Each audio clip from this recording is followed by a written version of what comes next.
hello friends कैसा हालधिरे बनवा এই তৰকাৰীখন চাও হকচোন এইখিনি মই ইনগ্ৰেডিয়েন্ট লৈ লৈছো দুটা পিয়াজ দু পিস মাছ নহৰু আদা আৰু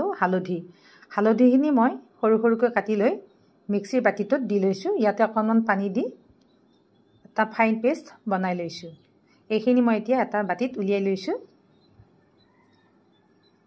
এতিয়া খুন্দনাটোত মই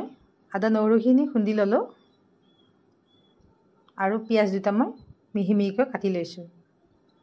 কেৰাহীত তেল দি মই এতিয়া মাছখিনি ভাজি লৈছো এইখিনি ফাইনেল ইনগ্ৰেডিয়েন্ট সেম তেলত মই গোটা জিৰা আৰু তেজপাত খিলা লগতে মই পিয়াজখিনি দি লৈছো এইখিনি মই অকণমান ৰঙচুৱা হোৱালৈ ভাজি লৈছো ইয়াতে মই আদা নহৰু পেষ্টটো দি ললো লগতে জলকীয়া গুৰি দিছো আধা চামুচ এতিয়া মই হালধিখিনি দি দিছো এইখিনি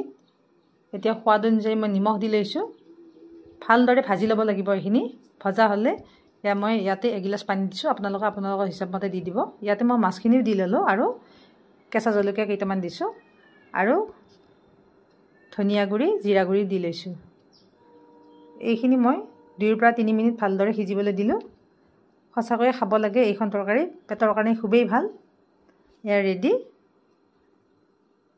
আজি ভিডিওটো চাই যদি ভাল লাগিছে এটা লাইক কৰি দিব